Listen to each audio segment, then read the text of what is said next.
Merhaba değerli arkadaşlar, pek kıymetli dost ve yarenler. Tanrı Dağlı Aydınlatıyor programımıza hoş geldiniz. Bugün 2 Temmuz 2020. Programımızın ikinci bölümüyle karşınızdayız. İkinci bölüme başlamadan önce dün yayınlamış olduğumuz birinci bölümle ilgili çok kısa bir açıklama yapmak istiyorum. Dünkü programda Çin Cumhuriyeti'nin kuruluş yılı olan 1912 yılını yanlışlıkla 2012 olarak telaffuz etmişim. Düzeltiyorum.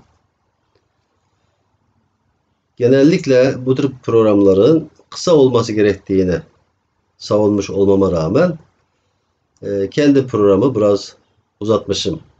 Bunların sebeplerinden birisi bazı konuları birkaç yerde tekrar ettim. Ben bunları bilerek yaptım. Türk milletinin bilinçaltına yerleşmesi gerektiğini düşündüğüm konuları bilerek birkaç yerde tekrarladım. Bazı tekrarlar ise teknik yetersizlikten dolayı olmuştur. Bundan sonraki programlarda daha az yanlış yapmaya, daha kaliteli program sunmaya özen göstereceğim. Şimdi bugünkü konumuza gelelim. Bugünkü programımızın konusu Çin'i tanımak ve Çin'i tanımanın Türk milleti için önemi. Bilindiği gibi Türk-Çin ilişkileri veyahut Çin-Türk ilişkileri insanlığın en eski ikili ilişkilerindendir. Zira çok eski tarihlerden beri bu iki millet komşudur. Komşuluk ilişkilerimiz Hun dönemlerinden itibaren bazen savaş, bazen barış şeklinde sürüp gelmiştir. Ama bir konu var ki ikili ilişkiler Türk milletinin, Türk devletinin güçlü olduğu dönemlerde barış içinde devam etmiştir. Yani Türk milleti, Türk devleti güçlü olduğu dönemlerde Çin barışı tercih etmiş, dostluk maskesini takmıştır. Ama kendi çevirdiği entrikalar sonucunda Türk devletleri zayıf düştüğü, hatta bölündüğü zamanlarda ise Çin kendi fıtratı gereği gerçek yüzünü ortaya koymuş. Türklerden intikam almayı, Türkleri ezmeyi hiçbir zaman ihmal etmemiştir. Tıpkı bugün Doğu Türkistan'da yapmakta oldukları gibi.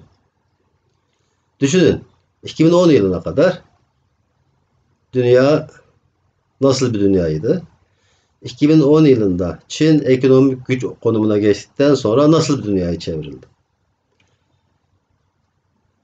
Çin ekonomik güç olduğu günden itibaren ilk işi Türklerden tarihi intikamını almak olmuştur ve bunu da yanı başındaki Uygur Türklerine soykırım yapmakla başlamıştır. Ve bugün gelinen nokta bütün dünyaca bilinmekte. Türkiye'de de biliniyor artık. Onun için o detaylara girmeyeceğim. Çin bütün bu olanlara rağmen yani bir elinde Türk soykırımı yaparken bir eliyle Türkiye Cumhuriyeti ile dost olmayı hatta stratejik ortak olmayı nasıl başarmıştır? Bence asıl konu bu. İşte burada biz Çin'i araştırmamız lazım. Çin bunu nasıl başardı? Çin milleti veya Çin devleti geleneksel hile ve aldatma kültürü olan bir devlettir ve bir millettir. Milattan önceki 5. yüzyıllardan kalma Sun Tzu savaş sanatları herkesçe malumdur.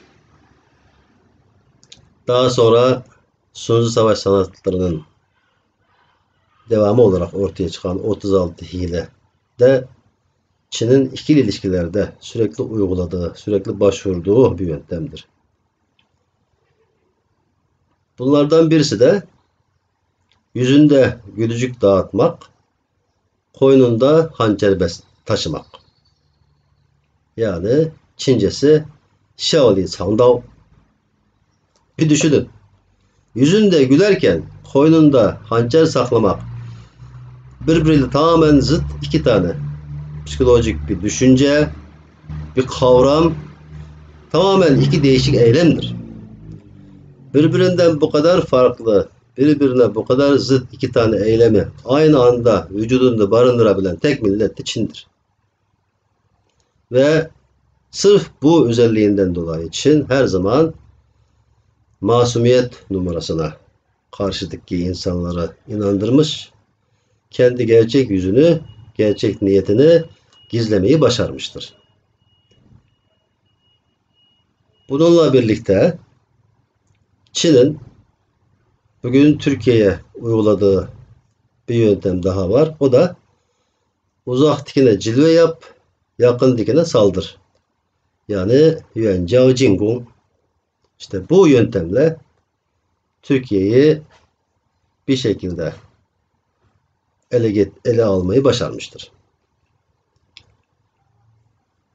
Atalarımız bundan 15 asır önce Çin'le yaşadıkları binlerce yıllık serüvenlerinden çıkardığı sonuçlarını, tespitlerini bir öğüt halinde taşlara kazımıştır. Bu son günlerde popüler oldu. Herkes okuyor, herkes dile getiriyor ama yetmez. Bu öğüt Türk milleti tarafından teker teker ezberlenmesi lazım. Onun için ben de tekrar ediyorum. Çin milletinin sözü tatlı, ipek kumaşı yumuşak imiş. Tatlı sözler yumuşak ipek kumaşla aldatıp uzak milleti öylece yaklaştırırmış.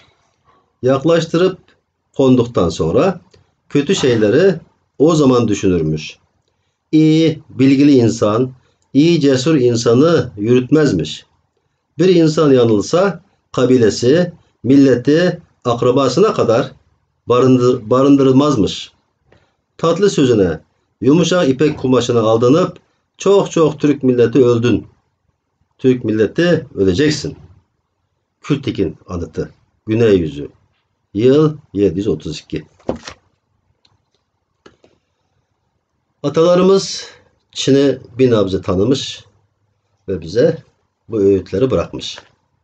Ama bütün bu öğütlere rağmen biz gereken dersleri çıkartmadığımız için halen Çin'in masumiyetine inanmış, Çin'in gerçek yüzünü yeterince görmemiş durumdayız. Onun için ne yapmamız lazım? Bence Türk milletinin günümüzdeki en önemli vazifelerinden birisi Çin'i tanımaktır. Çin'i tanımak için ne yapmak lazım?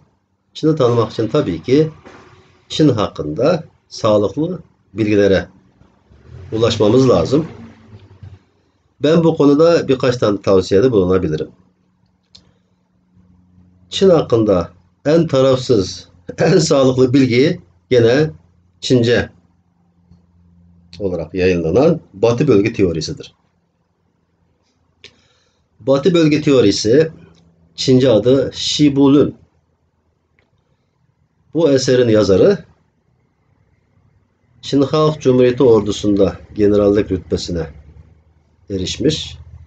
Halen Çin Milli Savunma Üniversitesi rektörü ve daha önceki Çin Cumhurbaşkanlarından Li Xianlan'ın damadı. Yani bir nevi Çin'in resmi ağzı sayılacak statüde bir insan. Ve bu kişi 2010 yılında Batı Bölge Teorisi diye bir yazı yazdı. O yazı o dönemde bile Çin'de çok ciddi yankılar uyandırdı. 2015 yılında yazıyı kendisi revize ederekten yeniden yayınladı. 2018 yılında yani 1 Ağustos günü ben onu bazı arkadaşlarla birlikte Türkçe'ye çevirerek Türk milletinin Çin'i tanımasına hizmet amacıyla kurmuş olduğumuz sinoturknews.org haber sitemizde yayınladık. Biz bu eseri yayınladıktan sonra çok ciddi tepkiler oldu.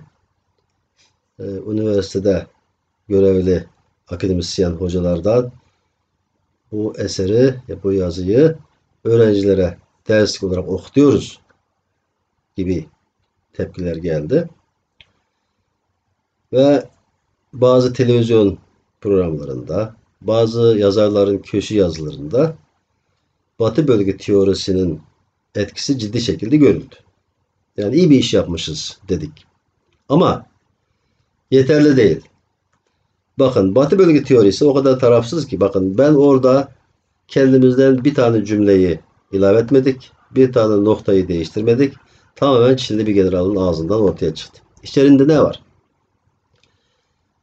İçinde Çin'in Doğu Türkistan, Türk dünyası ve Türkiye üzerindeki emelleri var. Çok ciddi analizleri var. Ve daha o gün Çin'in Hürmüz Boğazı'na ulaşmak için enerji güvenliğini korumak şartıyla Doğu Türkistan başta olmak üzere Türk dünyası üzerinde yeniden hakimiyeti ele alması gerektiği konusu savunuluyor. Dün birkaç tane paragrafını okudum. Burada bugün tekrar etmeyeceğim. Artık o yazıyı siz okuyun. Bir defa değil, tekrar tekrar okuyun. Sadece Türkiye'deki Türkler değil, bütün Türk dünyası okumalı. Çünkü o yazı bütün Türk dünyasını çok yakından ilgilendiriyor. Yazının adresini tekrar ediyorum. sinoturknews.org sitesine girip Batı bölge teorisi olarak bastığınız zaman yazıyı göreceksiniz. Belki de ben yapabilirsem bu kanalın açıklamasını da yazarım adresine. Birinci adres orada. İkinci olarak ben bu yazıyı geçen sene neşrettiğim, yayınladığım Küresel Güç Olma Sevdası Çin Rüyası adlı kitabımda ikinci bölüm olarak yerleştirdim. Bu kitap 3 bölümden oluşmaktadır. Birinci bölümü Çin'in asıl yurdu neresi konusuna cevap verdik. Ve Çin'in asıl yurdu birkaç yüz kilometre kare iken 1949'da nasıl oldu da 9 milyon 600 bin kvadrat kilometre oldu. Bu konunun cevabını vermeye çalıştık. Biraz önce bahsettiğim gibi Türk-Çin ilişkilerinin cereyanlarından bahsetmeye çalıştık. Ve Çin'in yayılmacılık adımlarının nasıl geliştiğini merhale merhale açıklamaya çalıştık. Yani demek istediğim şu an tamamen Çince kaynaklara dayalı olarak, gerçek resmi bilgilere dayalı olarak yazıldığı için Çin Rüyası kitabı da Çin'i tanımanız için yardımcı olabilir diye düşünüyorum. Yani ben şahsen tarafsız bir şekilde Çin'i olduğu gibi tanımanıza faydalı olacak belgeleri bu şekilde size tavsiye edebilirim. Onun dışında bugün Çin'le ilgili yayın yapan birçok haber siteleri var. Bazı haber sitelerini okuyun ama sorgulayıcı gözle okuyun. O zaman oradan da bazı bilgiler edinebilirsiniz. Sonuç olarak demek istediğim şu. Çin'i tanımak herkes için önemli. Çin'i tanımak Türk milleti için hayati öneme sahiptir. Türk milletinin bundan sonraki gelecekte çok güçlü bir şekilde mevcudiyetini sürdürebilmesi, inanın Türk milletinin Çin'i ne kadar tanımasına bağlı. Niye öyle diyorum?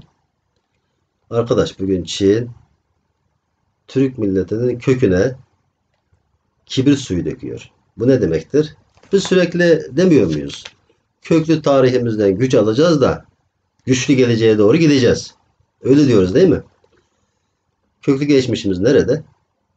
Köklü geçmişimiz Türkistan'da. Doğu Türkistan'da. Bugün oradaki Türk izleri yok olduktan sonra hangi kökten güç alacaksınız? Kökünüze kibrit suyu dökülüyor arkadaş. Sizin kökünüz kuruduktan sonra hangi gelecek sizi bekler? Hangi geleceğe doğru gideceksiniz? Ben bugün Doğu Türkistan için konuşmam gereken yerde konuşuyorum. Ama bugün Doğu Türkistan için konuşmuyorum. Türk milletinin ortak geleceği için konuşuyorum. Kusura bakmayın. Duygularımı gizlemekte pek başarılı değilim. Çünkü ben bir Çinli değilim.